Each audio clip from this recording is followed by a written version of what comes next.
Crude oil prices spiking 10% today, topping $100 a barrel for the first time in 7 years. The energy sector, the only one in the S&P to post gains today, with names like Conoco, Pioneer Natural, and Hess all hitting 52-week highs. But where are prices going from here? Let's get straight to Carter Worth of Worth Charting, who can help sort this out for us. Carter.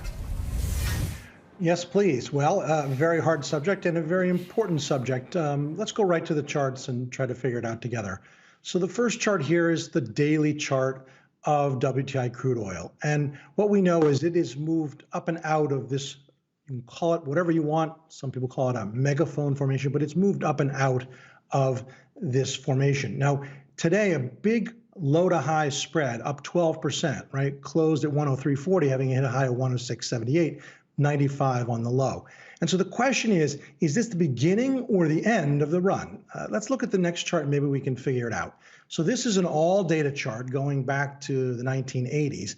And what is clear is the two sort of outlier events. You see the spike in 2008, that was in July when crude hit 147 a barrel. And of course, we see the reciprocal collapse, the COVID low, when actually crude went briefly negative and is negative as $40 a barrel. The way I've drawn the lines anyway, the upside, and it's not much actually, gets you to maybe 112, 114. So the real question is, we're full. Now here's a comparative chart on the screen. That's oil versus the energy sector. Look at the next chart. It's the same comparative chart, but it's a little bit longer term. This is since '06. They obviously track one another. One more comparative chart. This goes back to the year 2000. But what you see is the overshoot and the undershoot is the orange line. That's the commodity. That's oil relative to the stocks. And so two more charts, and then let's try to tie it all together. This is the entire history of the S&P 500 energy sector, obviously dominated by Exxon and Chevron, but others in it. Now, let's look at this same thing another way. Final chart. It's a ratio. All it is the relative performance of that preceding chart of the energy sector to the S&P 500 since GICS data begins in 1989. And here is the interesting thing, and you can see where the line is drawn. Relative performance of the energy stocks made it low in 1998. Crude was $10 a barrel. .com was all the rage. And of course, from there, it all reverses. Energy stocks outperform the S&P. .com underperforms. We are now, after having collapsed, quietly approaching that line. I think that's about where it peters out, runs out of gas. Carter runs out of gas. Nice one. Thank you, Carter Worth of Worth Charting. Pete, I think you disagree. You like these energy names.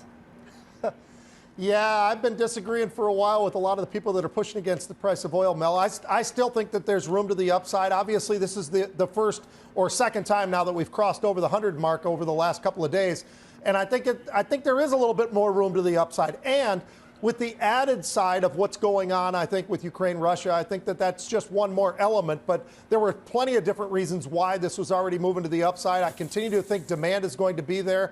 And I tell you what, my biggest concern is the prices at the pump. And the one way I'm defending against that is I have so much oil exposure right now, and it's been working to the upside. You just have to be disciplined. But every single day, I add more and more and more oil to what I've got in terms of representing my portfolio. And right now, it's probably at the highest level that it's been in over 2 years.